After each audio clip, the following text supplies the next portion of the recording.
ಕನ್ನಡವನ್ನು ಕಟ್ಟುವ ಕೆಲಸ ಹಾಮಾನಾಯ್ಕ ಅವರು ರಚನೆ ಮಾಡಿದ್ದಾರೆ. ಹೀಗೆ ನಮ್ಮ ದೇಶದಲ್ಲಿ ನಮ್ಮ ಭಾಷೆಯನ್ನು ಉಳಿಸಿಕೊಳ್ಳುವ ಪ್ರಯತ್ನದಲ್ಲಿ ನಾವು ಎಲ್ಲರೂ ಕೆಲಸ ಮಾಡಬೇಕು ಅನ್ನೋ ರೀತಿಯಾಗಿ ಭಾಷೆ, ಸಾಹಿತ್ಯ ಹಾಗೆ ಸಂಸ್ಕೃತಿ ಎಲ್ಲವನ್ನು ಉಳಿಸ್ಕೋಬೇಕು, ಬೆಳೆಸ್ಕೋಬೇಕು ಅನ್ನೋ ರೀತಿಯಾಗಿ ಈ ಲೆಸನ್ನ ಓದ್ತಿದ್ದೀವಿ. ಕನ್ನಡ ನನ್ನ ಮೊದಲ ಪ್ರೀತಿ, ಎರಡನೇ ಪ್ರೀತಿಯೂ ಅದೇ. ಆದ್ರಿಂದ ಇಲ್ಲಿ ಸವತಿ ಮಾಸ್ತರಕ್ಕೆ ಎಡೆ ಇಲ್ಲ ಅಂತ ಹೇಳ್ತಿದ್ದಾರೆ.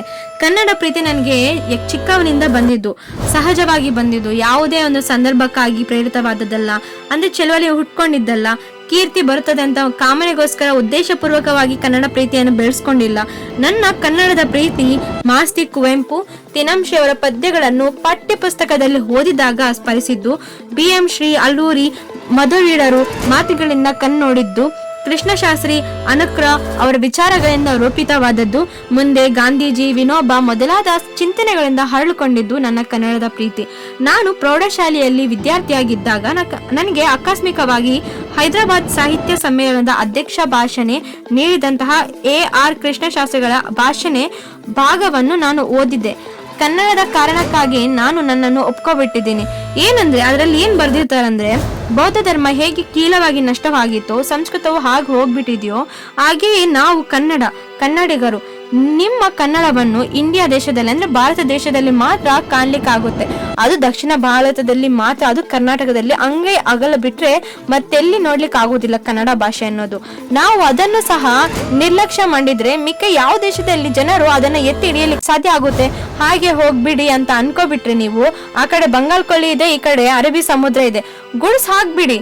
ಇತರ ಭಾಷೆಗಳು ಹೊತ್ಕೊಂಡ್ ಬರ್ಲಿ, ಬೇರೆ ಭಾಷೆಗಳು ಬಂದ್ಬಿಟ್ಟು ನಮ್ಮ ಕರ್ನಾಟಕದಲ್ಲಿ ಆಕ್ರಮಿಸ್ಕೋಬೇಡಿ, ಕನ್ನಡ ಭಾಷೆ ಮೇಲೆ ಆಕ್ರಮಿಸ್ಕೊಳ್ಳಿ ಅಂತ ಹೇಳ್ತಿದ್ದಾರೆ. ಹೇಗೆ ನಾವು ಕನ್ನಡ ಭಾಷೆಯನ್ನು ಬಳಕೆ ಮಾಡಿಲ್ಲ ಅಂದ್ರೆ ಬೇರೆ ಭಾಷೆಗಳು ಬಂದ್ಬಿಟ್ಟು ಇಲ್ಲಿ ಆಕ್ರಮಣ ಮಾಡ್ತದೆ ಅನ್ನೋ ರೀತಿಯಾಗಿ AR ಕೃಷ್ಣಶಾಸ್ತ್ರಿಗಳು ಮಾತು ಇವರಿಗೆ ಮನಸ್ಸಲ್ಲಿ ಒಂದು ರೀತಿಯಾದಂತಹ ಅಧಿಹರೆ, ಅಂದ್ರೆ ಚಿಕ್ಕ ವಯಸ್ಸಿನಲ್ಲಿದ್ದಾಗ ಒಂದು ಖೇದ, ಭಯ, ಅಸಹಾಯಕತೆಯ ಕ್ರೋಧವನ್ನು ಹೊತ್ತು ಅನುಭವವನ್ನು ಇವರು ಪಡಿತಾರಂತೆ.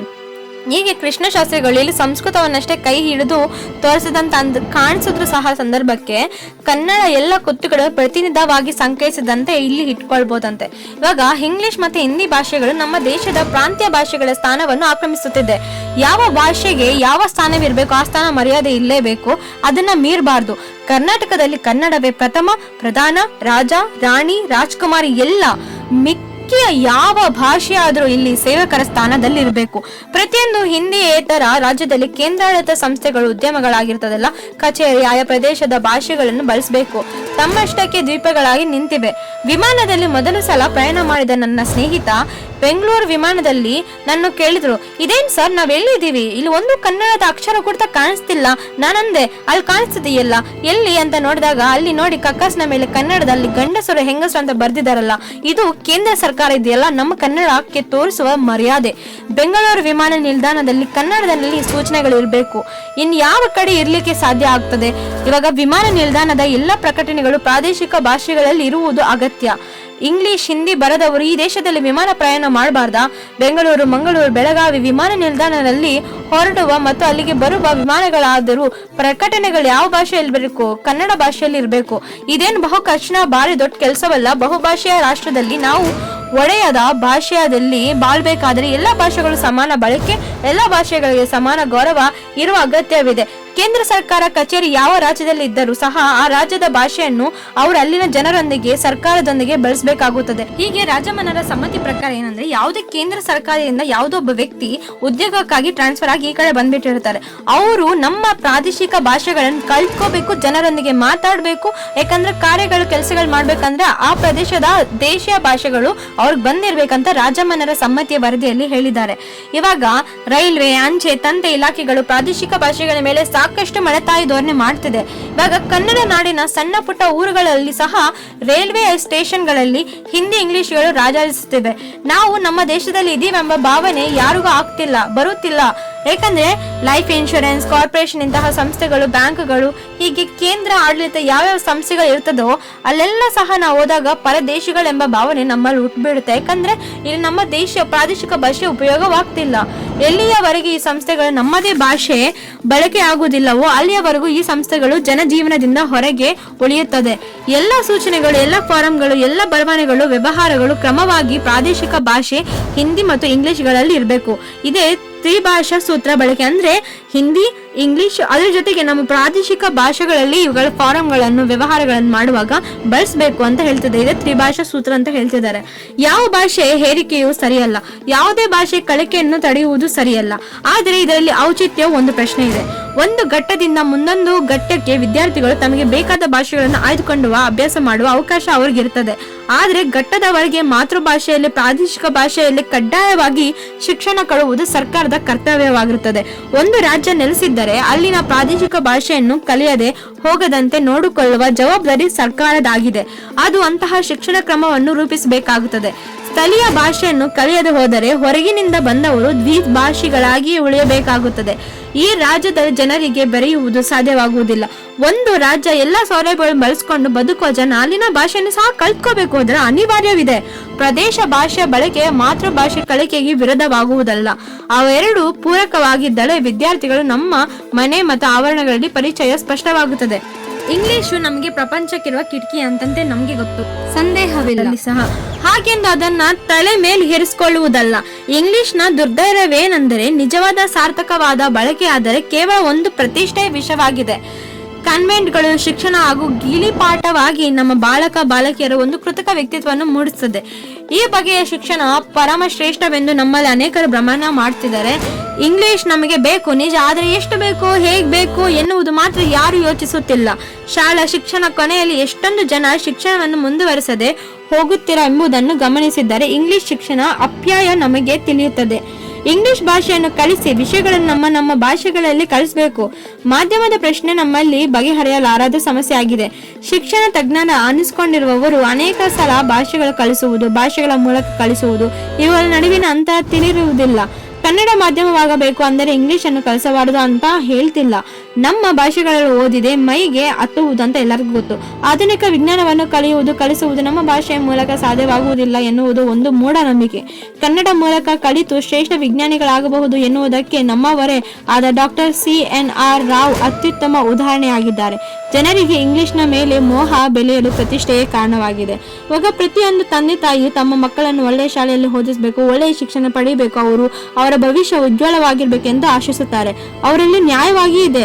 ಆದರೆ ನಮ್ಮ ಸಾರ್ವಜನಿಕ ಶಾಲೆಗಳಲ್ಲಿ ತಮ್ಮ ಮಕ್ಕಳನ್ನು ಕಲಿಸಲು ಇಷ್ಟಪಡುವುದಿಲ್ಲ. ಯಾಕೇಳಿ?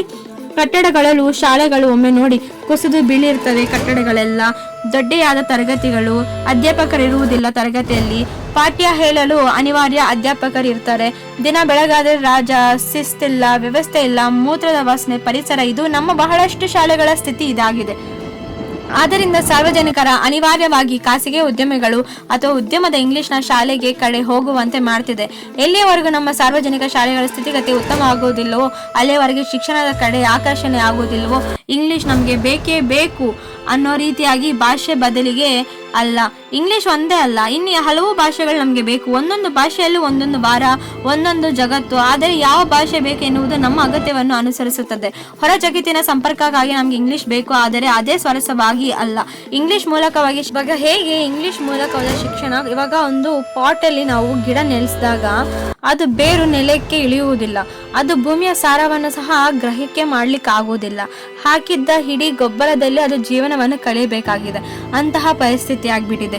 ಇತ್ತೀಚಿನ ವರ್ಷಗಳಲ್ಲಿ ಕನ್ನಡಿಗರು ತಮ್ಮ ರಾಜ್ಯದಲ್ಲಿ ತಾವೇ ತಬ್ಬಲಿಗಳಾಗಿರುವುದನ್ನು ಅನುಭವಕ್ಕೆ ತೆಗೆದುಕೊಂಡಿದೆ. ಹೇಗೆ ಉದ್ಯೋಗ ಸಮಸ್ಯೆ ತೀವ್ರವಾಗಿ ಬೆಳೀತಿದೆಯೋ, ರಾಜ್ಯದಲ್ಲಿ ಸ್ಥಾಪಿತವಾದ ಕೇಂದ್ರ ಉದ್ಯಮಗಳು ಅಂದ್ರೆ ಕನ್ನಡಿಗರಿಗೆ ದೊರೆಯಬೇಕಾದಂತಹ ಪಾಲು ಇಲ್ಲಿ ದೊರೆಯುತ್ತಿಲ್ಲ. ಒಂದು ಹಂತದವರೆಗೆ ನೇಮಕಾತಿಯನ್ನು ಸ್ಥಳೀಯರನ್ನೇ ಪರಿಗಣಿಸಬೇಕಾದ ಅಗತ್ಯವಿದ್ದರೂ ಸಹ ಇಲ್ಲಿ ಹಾಕ್ತಿಲ್ಲ. ಏಕೆಂದ್ರೆ ಇವಾಗ ನೋಡಿ, ಸೆಂಟ್ರಲೈಸ್ ಗೌರ್ಮೆಂಟ್ಗಳು ನಮ್ಮ ಪ್ರಾದೇಶಿಕ ಭಾಷೆಗಳಲ್ಲಿ ಸಂಸ್ಥೆಗಳನ್ನು ಇಲ್ಲಿ ಸ್ಥಾಪನೆ ಮಾಡಿದಾಗ ಇಲ್ಲಿ ಭಾಷೆಗಳಿಗೆ ಮೊದಲ ಆದ್ಯತೆ ನೀಡಬೇಕು. ಆದ್ರೆ ಇಲ್ಲಿ ಆ ಕೆಲಸ ಆಗ್ತಿಲ್ಲ. ಆ ಪ್ರದೇಶದ ಜನರಿಗೆ ಉದ್ಯೋಗ ಅವಕಾಶಗಳು ಇಲ್ಲಿ ದೊರೆಯುತ್ತಿಲ್ಲ. ಉದ್ಯೋಗದ ಆರಂಭಗೊಳ್ಳುತ್ತವೆ. ಉದ್ದೇಶವೇನು, ಉಪಯೋಗವೇನು? ರಾಜ್ಯ ಸರ್ಕಾರ ನೌಕರಿಗಳನ್ನು ಮತ್ತು ರಾಜ್ಯ ಸರ್ಕಾರದ ಉದ್ಯಮಿಗಳನ್ನು ನೆರೆಹೊರೆಯವ ಆಕ್ರಮಿಸಿಕೊಂಡು ಬಿಡ್ತಿದ್ದಾರೆ. ಅಲ್ಲಿಯ ಕನ್ನಡಿಗರು ಅವಕಾಶಗಳೇ ಇಲ್ಲ. ಇದರಿಂದ ಕನ್ನಡಿಗರು ಉದ್ಯೋಗದ ವಿಷಯಗಳಲ್ಲಿ ಭೀತಿಗೊಂಡಿರುವುದು ಸಹಜ. ಕನ್ನಡಿಗರ ಆತ್ಮಹತ್ಯಕರವಾದ ಔದಾರ್ಯ ಧೋರಣೆಯಿಂದ ಈಗಾಗಲೇ ಬೆಂಗಳೂರು ಸೇರಿದಂತೆ ಕರ್ನಾಟಕದ ಅನೇಕ ಕಡೆ ಕನ್ನಡಿಗರು ಅಲ್ಪಸಂಖ್ಯಾತರಾಗಿದ್ದಾರೆ. ಹೇಗೆ ಭಾಷಾ ಅಲ್ಪಸಂಖ್ಯಾತರಾಗಿ ಹೆಸರಿನಲ್ಲಿ ಈಚೆಗೆ ಬೆಂಗಳೂರು ಕೇಂದ್ರಾಡಳಿತ ನಗರವಾಗಬೇಕೆಂಬ ಅಪಸ್ವರವನ್ನು ಕೇಳಿದಿದೆಯೋ, ಕನ್ನಡಿಗರು ಕನ್ನಡ ನಾಡಿನಲ್ಲಿ ತಬ್ಬಲಿಗಳಾಗಿದ್ದಾರೆ. ಅವರು ಆಶ್ರಯವೇ ಇಲ್ಲ. ಕನ್ನಡಿಗರು ಸಂಕಷ್ಟಗಳಲ್ಲಿ ಒಂದು ಮಿತಿ ಇದೆ. ಅವರಲ್ಲಿ ತಾಳ್ಮೆ ತಪ್ಪು ಅರ್ಥ ಹೆಚ್ಚಬಾರದು. ಬದುಕು ಭಾಷೆಗಿಂತ ದೊಡ್ಡದು ಎಂದು ಹೇಳ್ತಾರೆ. ಆದರೆ ಭಾಷೆಯನ್ನು ಬಿಟ್ಟು ಬದುಕು ಇರುವುದಿಲ್ಲ ಎಂಬುದನ್ನು ನಾವು ಮರೆಯಬಾರದು. ಎಲ್ಲಿಯವರೆಗೂ ಕನ್ನಡ ನಮ್ಮ ಆಡಳಿತ ಶಿಕ್ಷಣದಲ್ಲಿ ಪ್ರಧಾನವಾಗಿ ಆಗಿರುವುದಿಲ್ಲವೋ ಅಲ್ಲಿಯವರೆಗೂ ಅದು ಜನಜೀವನ ತುಂಬಿಕೊಳ್ಳೋಕೆ ಆಗುವುದಿಲ್ಲ. ಎಲ್ಲಿಯವರೆಗೂ ಕನ್ನಡಿಗರು ಸ್ವಾಭಿಮಾನ ಆಗುವುದಿಲ್ಲವೋ ಅಲ್ಲಿಯವರೆಗೂ ಕನ್ನಡ ಸಮಸ್ಯೆಗಳು ಇದ್ದೇ ಇರ್ತದೆ. ಸರ್ಕಾರ, ಸಾರ್ವಜನಿಕ ಇಬ್ಬರು ಈ ಜವಾಬ್ದಾರಿಯನ್ನು ನಿರ್ವಹಿಸಬೇಕು.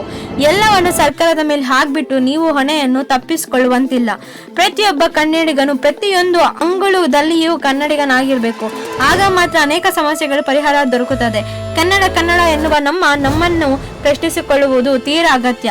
ಕನ್ನಡ ಹೇಳುವುದಕ್ಕೆ ಮಾತ್ರ ಅಲ್ಲ, ಅನುಸರಿಸುವುದಕ್ಕೆ ಕೂಡ ಎಂದು ಎಷ್ಟು ಜನ ತಿಳಿದಿದ್ದಾರೆ. ನಮ್ಮ ಮಕ್ಕಳನ್ನು ಯಾವ ಶಾಲೆ ಓದಿಸಬೇಕು, ನಾವು ಯಾವ ಪತ್ರಿಕೆಯಲ್ಲಿ ಓದಬೇಕು, ನಾವು ನೋಡುವುದು ಯಾವ ಸಿನಿಮಾಗಳು, ಮನೆಯಲ್ಲಿ ಬೋರ್ಡ್ ಯಾವ ಭಾಷೆಯಲ್ಲಿದೆ, ನಮ್ಮ ಲೆಟರ್ ಹೆಡ್ಗಳು ಅಚ್ಚಾಗಿರುವುದು, ನಮ್ಮ ಮನೆಯ ಲಗ್ನ ಪತ್ರಿಕೆಗಳು ಅಚ್ಚಾಗಿರುವುದು ಯಾವ ಭಾಷೆಯಲ್ಲಿ, ನಾವು ಬ್ಯಾಂಕ್ಗಳಿಗೆ ಚೆಕ್ ಬರೆಯುವುದು ಕನ್ನಡದಲ್ಲಿಯೇ, ನಾವು ಬರೆಯುವ ಕಾಗದ ಪತ್ರಗಳು ಎಷ್ಟು ಭಾಗ ಕನ್ನಡ, ಇಂಥ 100 ಪ್ರಶ್ನೆಗಳು ನಾವು ಕೇಳ್ಕೊಳ್ಬೇಕು.